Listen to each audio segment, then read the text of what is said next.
Ito yung itsura ng isda guys. Parang bacon lang siya.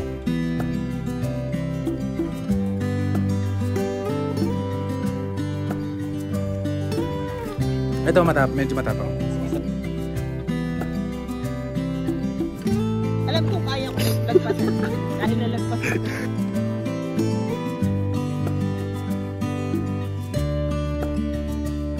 So, almost 5 hours na po kami naglalakad. So today is February 12. Mapunta kami ngayon ng Sagada with my friends. Already 9 o'clock na. Yung call time namin dun sa meet up place namin is 12 midnight pa. Kasi meron pa silang nadaanan sa Manila. So nabook namin to guys sa Facebook lang and we paid around 2,399 overnight na yun. So meron na siyang van, transfers, tsaka accommodation. Tapos yung babayaran na lang namin yun sa Sagada is yung mga entrance free, yung tour, tsaka yung mga iba pang miscellaneous fees doon. And this is our first time na mag-Sagada.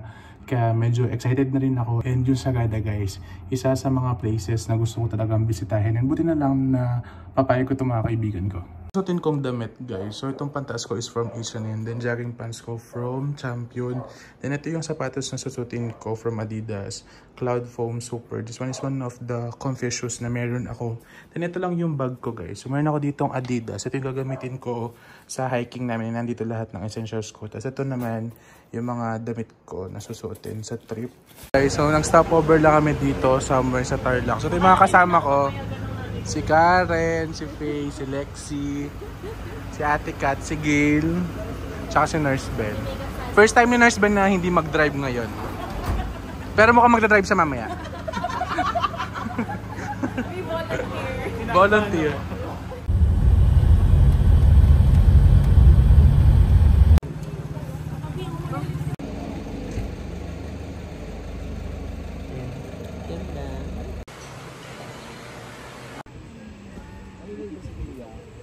Guys, what's up? So ngayon nandito na kami sa Banawe Rice Terraces. We are 2 hours away from Sagada. Bali nag-breakfast lang kami dito at saka nag-picture dun sa rice fields. Then check-in na kami sa accommodation. Basically, pag maganda yung 20 times, nagbibilang din sila. So actually, that's the reason na we ask for people to avoid extended interaction with them. Yung gagi, nangungungo na ako.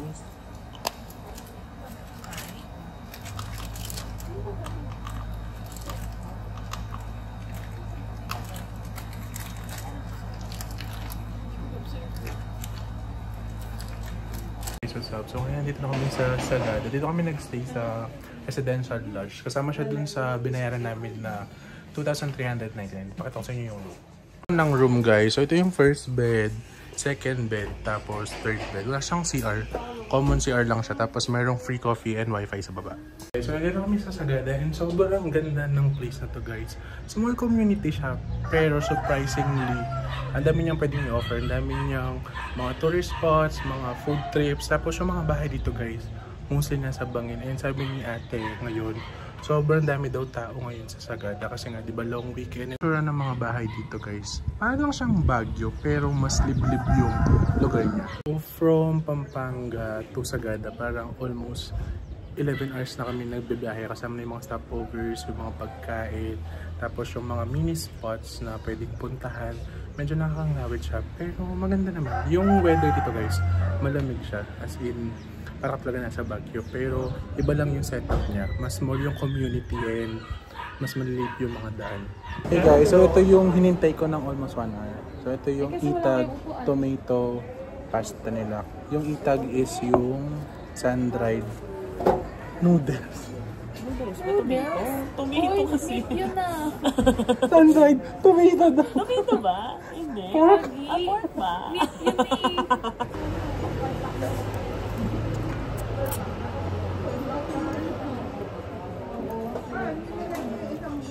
Walang lasa yung pork. Parang sakto lang. Parang typical na pork. Guys, so mag-start na kami sa aming activity. Ito yung mga itsura namin bago ang sakuna. So fresh pa. So tingnan natin mamaya after ng cave at all kung makakangiti pa nga ba. Sasakyan namin jeep. before I proceed, gusto ko lang pong i-clarify kung lahat po ba tayo informed na separate yung babayaran natin na fees doon sa package na binayaran natin sa travel agency. Fees sa mga tours natin. Inform naman po. Ito yung tsura ng trek guys. So meron siyang mga spots na magsa-stop kasi merong i-discuss yung tour guide. Okay, so start na yung aming mini trek papunta dun sa Hanging Coffins. So ito, meron lang siya 40 to 1 hour. Balikan na yun. And yung weather naman guys, malamig naman siya. Hindi itirik yung araw. So, goods naman siya. Patong sa dalawa, ibig sabihin po ng anak po yun, hindi po siya kabi. Guys, first spot pa lang namin. Grabe yung hingal. Grabe, sobrang daming stairs dito. So, nandito na kami sa cemetery. Ang Likan Religion. So, ang Likan Religion is para siyang Orthodox Church. So, para siyang Protestant and Catholic. Pilid ng mga puntod, no? So, during November 1, instead na gumagamit kami ng kandila, wherein meron pa namang gumagawa kami ng mga small bonfires. So, kapag iisipin natin yung itsura ng impyerno na sabi sa Bible, ganun sa dito tuwing November 1. Ayun guys, ito yung itsura papunta dun sa Hanging Coffin. So dapat dahan-dahan. Kung hindi, baka sumunod ka dun sa Hanging Coffins. Kasi bangin na siya. Okay guys, so nakalimutan ko lang sabihin sa inyo, itong trip namin, meron siyang additional payment na 1,500 for the tours, shuttle, environmental fee, tour guide fee. Guys, pag nag-avail kayo ng ganitong tour, dapat yung susutin yung damit is yung pinaka-comfy kayo, especially shoes. Tapos dapat yung mga damit is yung breathable kasi sobrang init dito.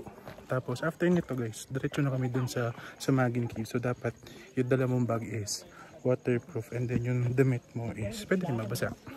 Tignan nyo naman yung bababaan namin. Sobrang baba. Tapos sobrang tarik ng stairs. Tapos dun yung Hanging Coffins. Yung tsara ng mga Hanging Coffins. Nakita ko na ito sa TikTok at sa Instagram. And sobrang ganda pala niya sa in real life. So ito yung mga sinaunang coffins ng mga katutubo dito sa Sagada. So, ang daming nagtatanong, bakit maliit yan? Bata daw ba yan? Sanggol? Sinapchap daw ba yung katawan? Hindi na. Lahat po ng naisasabit po dito, nilalagay dito, elders lang. When we say elders, sila yung ritual leaders, ritual masters dito sa bayan. So kung bakit lang maliit yung mga kabahayan na yan, binaluktot yung mga katawan nila, nakabaluktot. Parang naka-fetal position, no? Parang yung position ng kritos. Grabe na siguro yung lungs ni Kuya dito, no? Yung papunta dun sa Hanging Coffins. Maganda. Pero parang isasabi ka sa Hanging Coffins sa pagod. Makakasama ka na dito. Makakasama ka dun sa elderly. Totoo to, pero may pagkikalokohan. Ay, si Kuya kasama namin na tour guide. Sa lahat po ng mga naisabit dyan, ang pinakamaswerte dyan si Bumitog. Bakit? Kasi pag simula nung namatay siya, araw-araw siyang binibisita dati ng anak niya. Natigil lang nung namatay yung anak niya ngayon. Alam niyo ba kung bakit? Tour guide yung anak niya. Hindi literal araw-araw. Napapuntahan.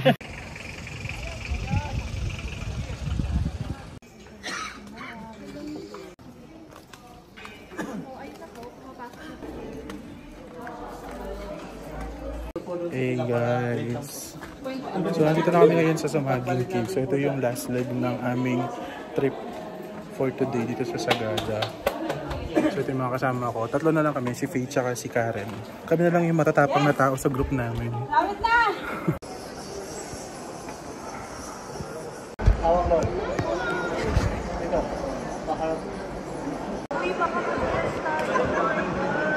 Ayan guys, tapos na kami dito sa first part ng level 1. Ito yung medyo madulas na part kasi umaagos yung tubig. Tapos meron ditong parang pool na medyo malalim. Tapos sobrang lamig yung tubig. Guys, alam niyo ba ito sa loob ng cave? Pag nag-breath ka, as in parang nagpapak.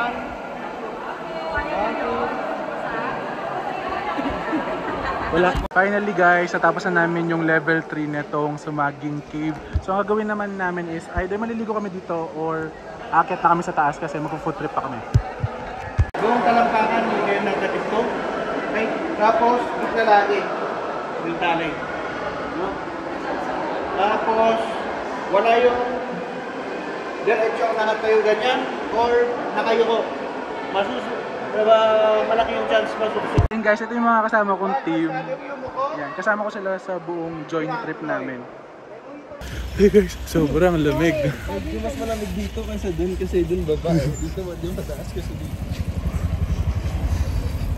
What's up? So tapos na yung activity namin sa Sumaging Cave. Tinatawag pala siyang spelunking kasi for beginner siya. Pero guys, yung trail talaga dun sa Sumaging Cave, hindi siya pang beginner guys. As in sobrang dami niyang twists and turns. As in parang nakakatakot siya. Parang isang maling apak mo lang is babagsak ka na dun sa pinaka level 1. So yung cave na yun guys, nahahati siya sa 3 levels. Meron level 1, level 2, level 3. And lahat nung 3 levels na yun guys, madula siya at medyo delikado. Kasi nga walang safety gears, walang harness, walang life vest. Kasi nga mababaw lang naman yung mga tubig niya. Pero sobrang lamig yung tubig guys sa loob. Tapos meron mga panicky pero hindi siya nangangamoy panicky. Meron lang silang mga dumi dun sa bato-bato pero hindi naman siya nakaka-affect dun sa sikmura or sa amoy. And yung maganda naman guys is, as in nagtatawanan lang kayo dun sa cave kasi alam niyo na yung pagod, hinihingal na, yung takot. So yung cave na yun guys, if gusto nyo siyang itry, dapat hindi ka overthinker, malakas loob mo, meron kang tiwala sa sarili mo. Kasi guys, as in yung bababaan nyo pa lang, parang aabot na kayo almost 45 minutes. Hindi pa kayo dadaan dun sa mga level by level. Tapos, pagkatapos nyo dun sa mga level by level, dun sa mga rock formation, dun sa Sumaging Cave is aakyat ulit kayo. So, yung trail or yung spelunking guys, umabot siya ng almost 2.5 hours kasi sobrang daming tao ngayon sa Sagada dahil long weekend. Guys, so ayan, lumabas muna kami. Hindi pa kami naliligo. Fresh from the cave pa kami. Dahil it's already 8 o'clock. And dito sa Sagada guys, meron silang curfew na until 9 o'clock lang. Sikat na dito sa Sagada, ito yung Honesty Wine. So yung flavor dito is bugnay tsaka rice wine. So tatry na namin yung half shot. Guys, ito yung bugnay. Anong tinikma mo? Anong tinikma mo? Pero masarap. Masarap siya. Ito medyo matapang. Mas masarap sa gin. Okay naman siya. Nasa naman siyang wine? Ayoko yan. Masarap to. Meron ako dito. 50. So, masarap ka lahat. Alam nyo ba, meron kaming kasama, yung coordinator namin, si Ivan. Bata pa lang naman siya. Pag-graduate pa lang siya ng college. Alam na sa Sumaging Cave pa kami, inom na siya. Alam ang ginawa niya, bumili siya ng mojito, puro. Pupuruhin namin ngayon na meron kaming hiking ng 3 AM. Ganun siya ka-decided yung uminom mojito. Tapos sabi niya, hindi, puruhin na lang na huwag tayo mag-chichirya. Tama ba yun?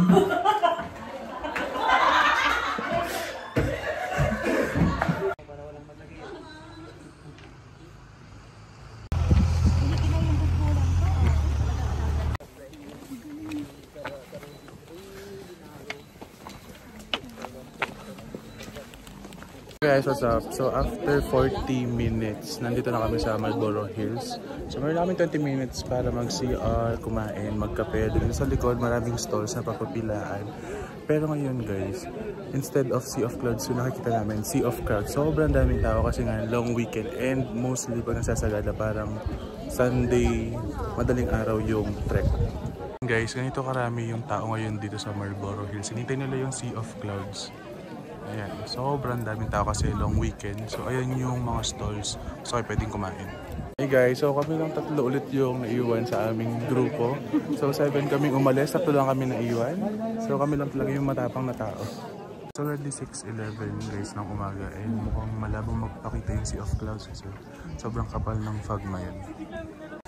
Guys, sa lamig, gabi yan no, sobrang taas ng fog. Hindi talaga nagpakita yung guys, Sea of Clouds. So ngayon, punta na kami ng Blue Soil para naman makita namin yung next destination.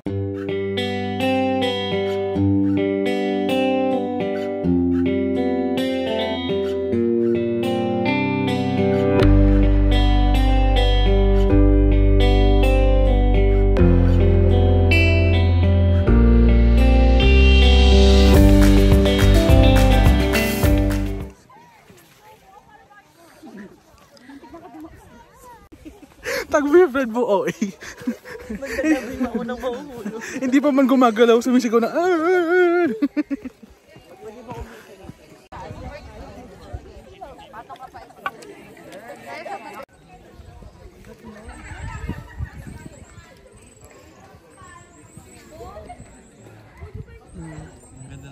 Sino ka dyan? Guys, so ngayon nandito na kami sa paanan ng bundok at alam nyo ba, almost 2 hours na kami nagte-trek from the Sea of Clouds to Blue Soil and sobrang sakit na ng legs ko at paa ko. So ngayon nandito kami sa patag ng lugar, meron ditong mga tindahan or pwedeng bilhan ng food. Tapos bago kami pumunta dun sa mismong destination. Tura nung patag na lugar guys, tapos dun yung exit niya, papunta dun sa Blue Soil, parang 20 minutes pa. Punta kayo dito guys sa Sea of Clouds tsaka sa Marlborough Hills. Dapat meron kayong enough sleep, kumain kayo, nakapagpahinga kayo, tapos meron kayong lakas kasi sobrang nakaka-drain siya ng energy. Lalo na puro trek tapos pataas pababa, sobrang daming bato. Kaya kami magkakasama kaming 7. Sobrang lakas ng trip namin, edi pagkatapos namin sa cave kahapon, tapos kumain kami. Alam nyo ba, nagmojito kami, uminom kami hanggang 11 PM, tapos ang call time namin dun sa lobby is 3:30. Kaya ngayon medyo bangag-bangag pa kami. So kakain lang kami dun, tapos proceed namin sa Blue Soil. Okay, so nakabili na ako ng food. So ito yung water, 50 pesos. So, tapos itong tinapay na mayroong hotdog, 40 pesos. So yung food nila dito medyo pricey. So kung gusto nyo magbaon ng tubig o magbaon ng food, para meron kayong kakainin along the way. Kasi dito, yung parang variety of foods, parang konti lang yung selection and medyo may kamahalan. Finally, after almost 2 hours, ito na yung sinatawag nilang Blue Soil. So itong sand is rich in copper and other something na element. So mas nagiging blue daw siya pag nababasa.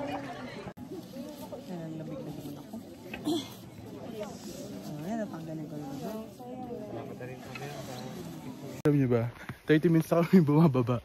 Hindi pa kami nakakababa. Ang daming paa ng bundok. Ay, si Karen.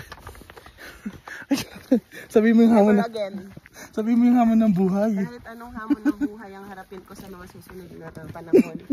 Alam kong kaya ko lagpasan. Dahil nalagpasan ko. Guys, finally we're almost there. So nag-start yung trekking namin 5 o'clock and it's already 9:50. So almost 5 hours na po kami naglalakad. Kaya na lang humusga kung gusto nyo pumunta. Finally, after almost 5 hours, nakakita na kami ng kalsada. So hinintay na lang namin yung aming jeep. Ito yung isa sa mga lemon pie dito sa Sagada. So yung taas niya medyo fluffy. Tapos ito yung lemon pie and crust. Hindi siya yung original na lemon pie. Ayan guys, tikman natin siya. Taste test. Wala. Ay ba wala kang sabihin? Ay, yung sa ano pala, yung sa iyo, ma'am. Hindi daw po na nag-push to yung Gcash ko. Okay naman siya. Nag-push, hindi daw nag-push. Masarap naman. Si Kuya Ben. So, parang ang mangyayari, ikaw yung utang kay nurse Ben. Oo. Parang ano? Ending our Sagada trip guys with a yogurt from the Yogurt House. Sila yung isa sa mga famous yogurt house dito sa Sagada. So in order namin is banana, strawberry, and granola. Taste this.